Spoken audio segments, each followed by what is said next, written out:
Bienvenue sur la chaîne. Rose.1988. Likez, abonnez-vous à la chaîne pour ne pas manquer les histoires intéressantes. J'ai trouvé un traceur dans ma voiture, alors je l'ai mis dans un camion qui partait pour le Canada. Mais maintenant, j'ai reçu un appel des plus étranges. Avez-vous déjà été dans une situation où votre cerveau arrive à une conclusion qui ne peut pas être vraie parce qu'elle est absurde, et vous ne pouvez tout simplement pas y croire? Eh bien, si vous êtes déjà passé par une situation aussi spécifique ou quelque chose de similaire, j'ai besoin de votre aide. Je suis coincé dans une situation où je ne sais pas si je dois aller à gauche ou à droite, et les deux options semblent être de mauvaises décisions. Je commence à soupçonner ma femme de quelque chose qui ne peut pas être vrai. Et non, ce n'est pas de l'infidélité. Je sais que l'infidélité est un sujet important ici, et la plupart des publications en parlent, mais ce n'est probablement pas le cas dans ma situation. Du moins, j'espère que ce n'est pas le cas. Je n'ai aucune idée de ce qui se passe. Laissez-moi vous expliquer ce qui se passe ici. Je m'appelle Marco et je suis marié depuis plusieurs années avec ma femme, Mélissa. Elle a ses problèmes, mais c'est une femme formidable et elle me rend très heureux, et j'essaie de faire de même pour elle. J'ai aussi un excellent travail, le seul inconvénient est que je dois beaucoup voyager, mais je gagne bien ma vie, donc c'est un compromis facile, non? Eh bien, pas pour ma femme. C'est parce qu'elle est très suspicieuse et paranoïaque, bien qu'elle ne l'était pas quand nous avons commencé à sortir ensemble. J'ai rencontré Mélissa pendant l'université, et nous sommes rapidement devenus de très bons amis. Elle était la seule personne, à part mon meilleur ami d'enfance, Liam, avec qui je me sentais à l'aise de partager des choses personnelles. Liam et moi allions partout ensemble, et peu à peu, Mélissa et moi nous sommes rapprochés. Un jour, nous avons simplement commencé à sortir ensemble. À ce moment-là, elle n'avait aucun défaut à mes yeux, ce qui était un peu effrayant parce que cela signifiait qu'elle cachait peut-être quelque chose. Mais nous étions amis depuis si longtemps que je croyais que j'aurais remarqué si elle avait caché quelque chose. Quelques années plus tard, nous nous sommes mariés et j'ai emménagé chez elle. Pour ceux qui se le demandent, Liam est toujours mon meilleur ami. Il est également marié et vit à proximité. Ainsi, mes amitiés durent. Quoi qu'il en soit, quelques mois après notre mariage, j'ai commencé à remarquer que Mélissa était en fait une personne très méfiante. Elle ne le cachait pas, et quand je lui ai demandé, elle m'a directement dit qu'elle se sentait peu sûre d'elle et que, comme je voyageais beaucoup, elle avait très peur que quelqu'un me prenne loin d'elle. Je ne vais pas mentir, c'est un peu agaçant d'avoir une femme paranoïaque, mais c'est aussi très touchant. De mon point de vue, elle ne peut tout simplement pas supporter d'être sans moi, même une minute, et c'est pourquoi elle veut savoir où je suis et ce que je fais à tout moment. Je ne dirai pas que c'est facile, parce que, comme je l'ai dit, parfois c'est très agaçant, au point que nous nous disputons parce que je n'ai pas répondu à son appel et qu'elle s'est fâchée contre moi. Mais tant que vous vous rappelez qu'elle le fait par amour, vous pouvez avoir une bonne relation. Cependant, la personne à ma place doit être très patiente, sinon ça ne fonctionnera tout simplement pas. Honnêtement, je crois que si c'était quelqu'un d'autre, ce mariage n'aurait pas duré.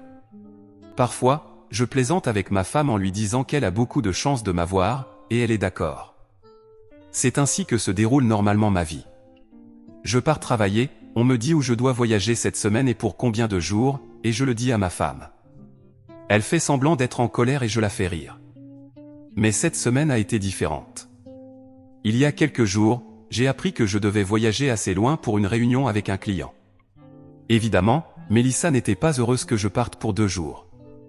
Quand elle est en colère, elle agit comme une enfant et je dois faire de gros efforts pour la convaincre. Elle sait que je dois y aller, et elle fait cela parce qu'elle sait que ça m'amuse de devoir la convaincre. Après lui avoir promis de l'emmener à son restaurant préféré pour le dîner, elle a finalement accepté et nous avons passé une journée amusante. Le lendemain, je suis parti. Ce même après-midi, j'ai eu la réunion et je me suis enregistré à l'hôtel. Le lendemain, alors que je me préparais à partir, un collègue de travail qui avait assisté à la réunion avec moi m'a appelé pour me dire qu'il avait perdu sa bague et qu'il craignait de l'avoir laissée dans ma voiture. Il venait de la succursale proche, alors il était déjà retourné au travail. Je lui ai dit que je vérifierais et que je le rappellerais. Je me suis donc arrêté dans une station-service et j'ai commencé à chercher partout dans la voiture pour la trouver. Bien que je n'ai pas trouvé la bague, mon collègue m'a ensuite expliqué qu'elle était tombée ailleurs. J'ai trouvé quelque chose de mais très intéressant.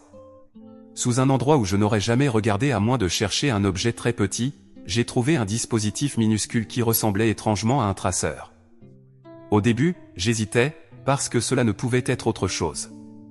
Bien qu'il soit très profondément sous le siège, il ne pouvait pas être tombé là, il était solidement fixé, ce qui m'a vraiment surpris. Je comprendrais si j'étais une personne importante ou quelque chose du genre, mais je ne le suis pas. Mon entreprise sait toujours où je suis, parce que j'y vais pour le travail, donc il n'y a aucune raison de me tracer. Ma femme sait où je suis à tout moment, donc elle n'a aucune raison non plus. Et à part eux, personne n'a accès à ma voiture. Eh bien, Liam, oui, mais il a encore moins de raisons de faire quelque chose comme ça. J'ai donc cherché ce que c'était exactement, juste pour être sûr, et c'était définitivement un traceur. Après le choc initial, le traceur m'a vraiment fait peur. Pourquoi quelqu'un voudrait savoir où je suis? Comme je savais que ce ne pouvait être personne de proche de moi, j'ai senti que le traceur avait été placé par quelqu'un qui voulait me faire du mal, à moi, à ma famille ou à mon entreprise, ou faire quelque chose d'aussi grave. Je sais que ça semble un peu bête de supposer quelque chose comme ça, mais qui peut me blâmer? Un traceur n'est pas quelque chose de normal à poser sur quelqu'un. Après avoir eu peur, j'ai pensé que le mieux serait de tromper la personne qui me suivait. Alors, j'ai mis le traceur dans un camion de chargement qui se dirigeait vers le Canada. Comme j'avais peur que quelque chose puisse se passer, j'ai décidé de ne pas rentrer chez moi et je suis retourné à l'hôtel pour une journée. Mon idée était que, si j'étais en danger immédiat, je ne voulais pas entraîner ma femme avec moi en rentrant chez moi. J'ai donc dit à l'entreprise que j'avais quelques problèmes et que je rentrerais demain. J'ai dit à ma femme que j'avais du travail supplémentaire. Ensuite, j'ai conduit un moment pour voir si quelqu'un me suivait. J'ai utilisé tout ce que j'avais vu dans des situations de films comme celle-ci, parce que je n'avais jamais pensé passer par quelque chose comme ça. Après un certain temps, j'étais sûr que personne ne me suivait, alors je suis retourné à l'hôtel pour réfléchir. La partie la plus incroyable de tout cela est que c'était quelqu'un que je ne connaissais même pas. Alors, comment ont-ils pu mettre le traceur? Personne d'autre ne touche ma voiture à part moi, ma femme et mon meilleur ami. Et ma femme est celle qui la nettoie. Elle le fait parce qu'elle adore nettoyer, donc c'était clair pour moi qu'il n'était pas possible que ce traceur ait été placé sans que l'un de nous le remarque. Pendant que je réfléchissais à cela, ma femme m'a appelé pour me demander où j'étais. C'était très étrange, parce que je lui avais évidemment déjà envoyé un message. Et bien qu'elle soit paranoïaque, elle aurait normalement compris. Mais soudain, elle a commencé à douter de moi, disant que j'étais un menteur, et elle continuait à me demander où j'allais. Cela m'a semblé très bizarre, d'autant plus que je venais de jeter un traceur. Vous voyez, je lui avais montré par appel vidéo que j'étais encore à l'hôtel, et ce n'est qu'alors qu'elle m'a à moitié cru. Cela m'a maintenant rendu suspicieux à son égard, car il est possible que sa méfiance à mon égard l'ait poussé à mettre un traceur dans la voiture. Et elle est la seule personne que je crois capable de le faire sans que je m'en aperçoive. Mais d'un autre côté, c'est aussi une des choses les plus absurdes, car je n'ai jamais rien fait pour nourrir sa méfiance. Elle n'aurait donc aucune raison d'aller aussi loin. En plus, ma femme aimante ne ferait jamais cela, car elle penserait à ce que je ressentirais en découvrant qu'elle ne me fait pas du tout confiance. Je n'aime pas l'idée que ce soit ma femme, alors j'ai décidé de laisser tomber et de rentrer à la maison. Mais je ne suis pas rentré chez moi avec ma voiture, juste pour voir ce qui se passerait. Je l'ai laissé chez un autre ami et je suis rentré à la maison autrement. Ma femme était très en colère contre moi et n'arrêtait pas de me demander de lui dire la vérité. Elle refusait de croire que ma voiture était en panne et qu'elle était au garage pour quelques jours. Ce qui me perturbe le plus, c'est qu'elle n'a même pas pris le temps de réfléchir pour savoir si je mentais ou non. Je pensais qu'après toutes ces années, elle pourrait savoir quand je mens. Mais c'était comme si elle le savait déjà, au point qu'elle devait ne pas me croire, quoi que je dise. Aussi désagréable que cela puisse être, cela m'a rendu encore plus suspicieux à son égard, mais je ne veux pas croire qu'elle serait capable de faire une chose pareille. Si c'est elle, cela signifie qu'elle ne me fait pas confiance du tout, même après toutes ces années à tout savoir de moi. Alors les gars, s'il vous plaît, dites-moi ce que je devrais faire. Mise à jour 1. Cela fait 2 semaines depuis ma dernière mise à jour, et oui, j'ai pris une décision. Je ne sais pas si c'était la bonne ou non, mais malheureusement pour moi, il semble de plus en plus que j'aurais dû laisser passer tout ça quand j'en ai eu l'occasion. D'après ce qui vient de se passer, je crois que j'ai réveillé un ours qui va détruire ma relation. Laissez-moi vous expliquer. J'ai beaucoup réfléchi, et je ne parle pas d'un jour ou deux. J'ai pensé à ma décision constamment pendant une semaine. Quelques jours après mon message, la colère de ma femme a disparu. Elle s'est excusée pour son comportement et m'a dit qu'elle était simplement inquiète, que son intuition lui disait que quelque chose s'était passé. Elle m'a demandé une fois de plus si quelque chose était arrivé, et je lui ai dit que non. Ensuite, elle m'a demandé de ramener la voiture, ce que j'ai fait. Elle a semblé un peu surprise par cela. Il était plus facile de suspecter ma femme quand elle était en colère contre moi, mais dès qu'elle est redevenue la femme aimante qu'elle a toujours été, suspecter quelque chose est devenu 1000 fois plus difficile.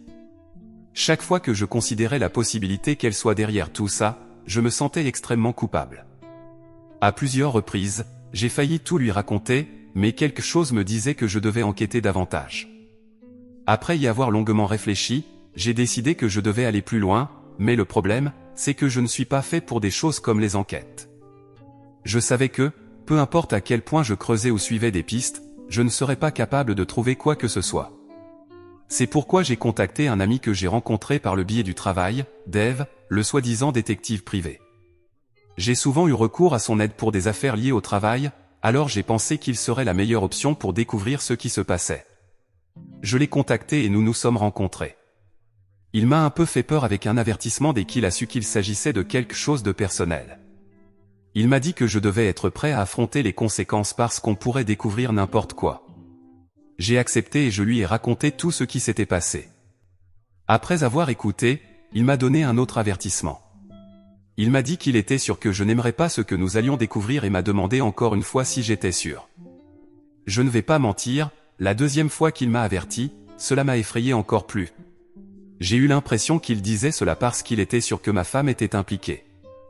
Je veux dire, si quelqu'un peut avoir une meilleure idée dans cette situation, c'est bien lui, non? Malgré tout, je lui ai dit de continuer, parce que je crois qu'il vaut mieux savoir que rester dans l'ignorance. Mais maintenant, une semaine plus tard, je commence à regretter un peu, car il semble que ce soit vraiment une grosse affaire, et cela ne concerne pas seulement mes soupçons sur ma femme. Aujourd'hui, il m'a appelé et m'a dit qu'il avait besoin de quelques jours de plus. Il m'a dit qu'il avait presque tout, mais qu'il manquait encore quelques pièces du puzzle, et qu'il voulait les assembler avant de me le dire. Ensuite, il m'a dit qu'en attendant, je devais me préparer à recevoir des nouvelles dévastatrices. Cela m'a énormément attristé, car cela confirmait que ma femme était derrière tout ça. Alors j'ai dit à Dave que j'étais déjà prêt à entendre cela, mais Dave m'a simplement répondu que c'était bien pire que ce que nous avions tous les deux imaginé, puis il a raccroché. Je suis vraiment terrifié de découvrir ce qui se passe, et je suis presque sûr que ma relation pourrait prendre fin, en me basant sur la réaction de Dave. Je vous tiendrai au courant lorsque Dave m'aura dit ce qui se passe. Mise à jour 2. Mon Dieu, les gars, Dave avait totalement raison. Je n'étais pas prêt pour les informations qu'il m'a données. Pour ceux d'entre vous qui soutenaient ma femme, préparez-vous à être choqués. Quelques semaines se sont écoulées depuis ma dernière mise à jour. Presque une semaine après avoir écrit la précédente, Dave m'a demandé qu'on se rencontre. Il s'est excusé pour ce qu'il s'apprêtait à me dire, et à ce moment-là, j'étais tellement effrayé que je tremblais. Puis il m'a dit que ma femme n'était pas la seule derrière cette surveillance, et que mon meilleur ami, Liam, était également impliqué dans le plan.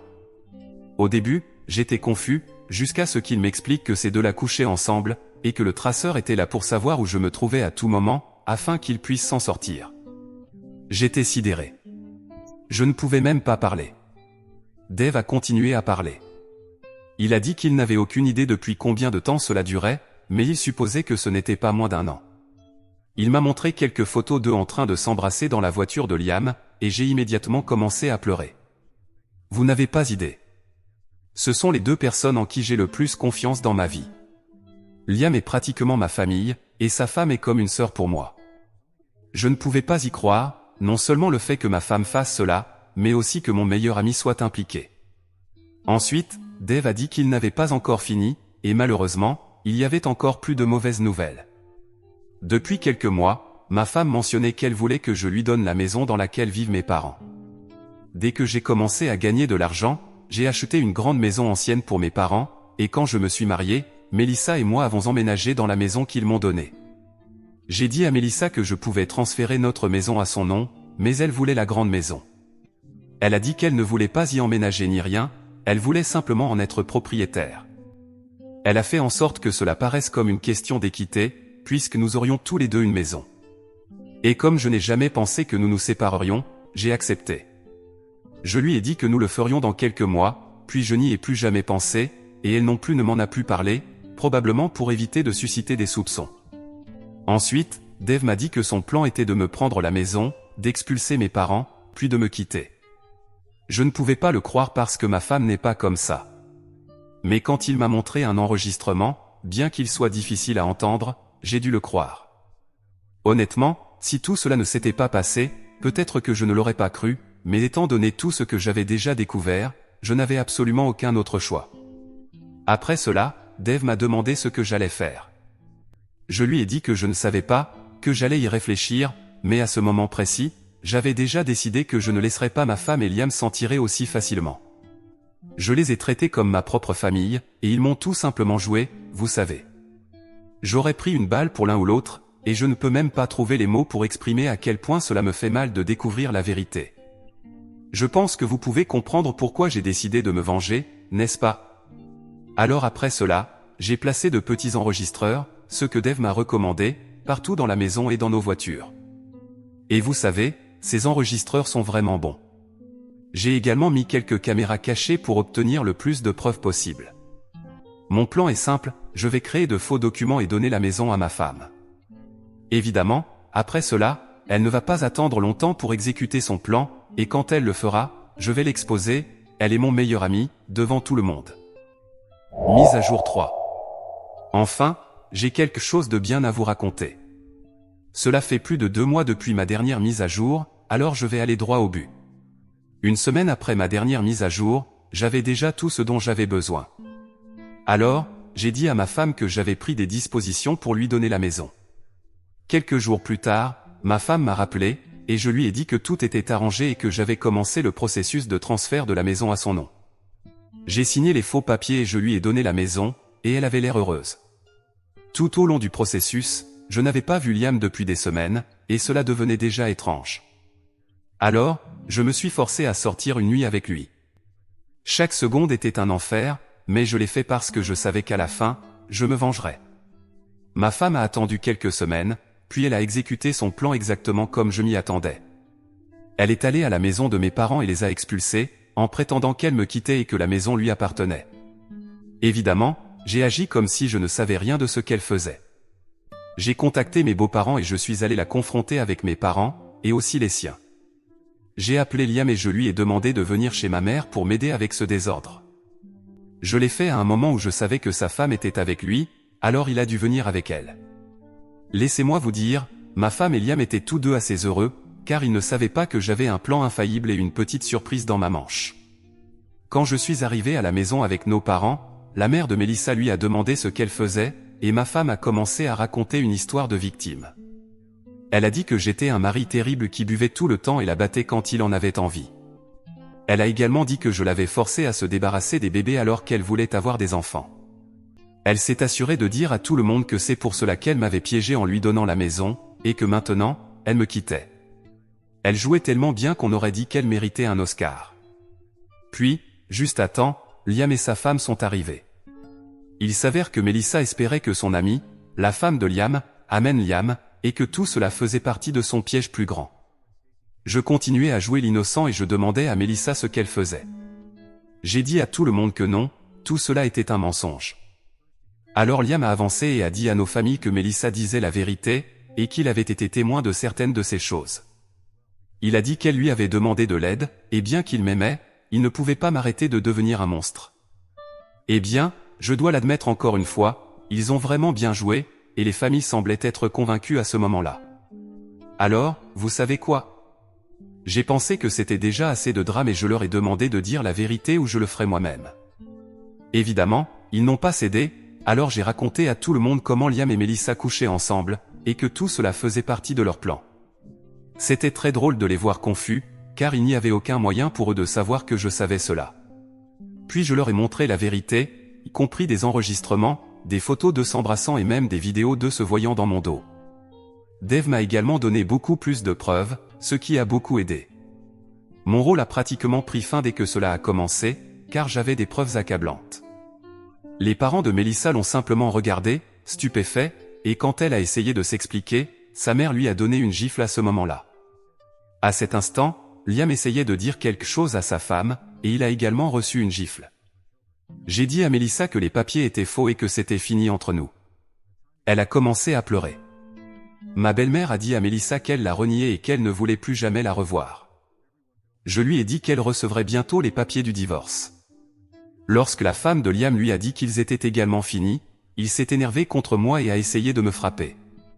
Eh bien, je l'ai attrapé et je l'ai jeté au sol. Mon père a appelé la police et Liam a été arrêté. Et bien que Melissa ait beaucoup supplié, nous l'avons chassé de la maison. Ma belle-mère s'excuse maintenant auprès de moi, et je lui ai dit que ce n'était absolument pas de sa faute. Quand je suis rentré chez moi, j'ai trouvé Melissa m'attendant pour me supplier, me disant qu'elle n'avait nulle part où aller. Je lui ai dit que je n'en avais rien à faire. Cela fait presque un mois depuis lors, et nous sommes, eh bien, en plein milieu des procédures de divorce. La femme de Liam a également déménagé et demandé le divorce. Liam ne va pas bien. Vous n'allez pas croire cela, il m'a contacté il y a une semaine pour me demander de l'aide.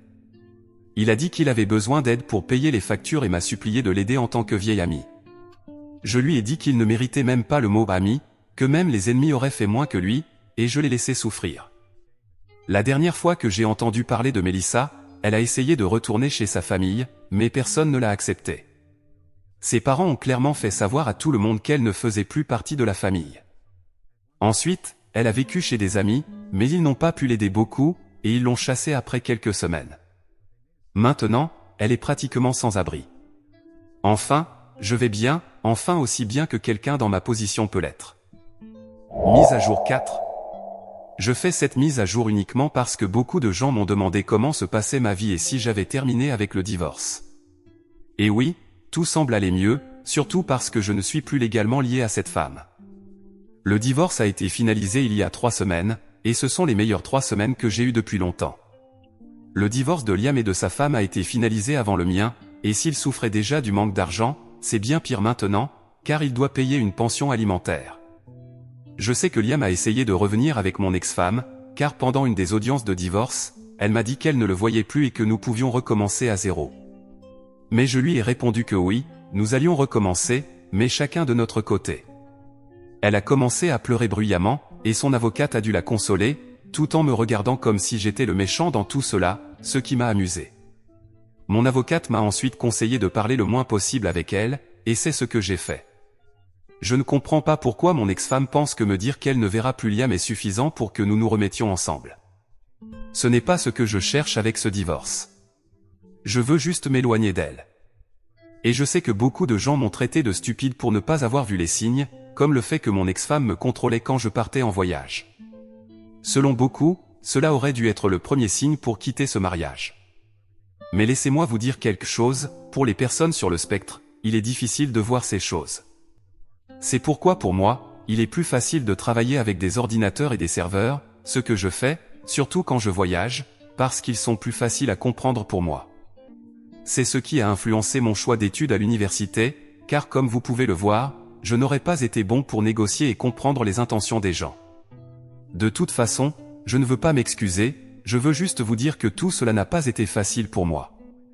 J'aurais aimé que ce soit différent, mais c'est quelque chose avec lequel j'ai vécu toute ma vie.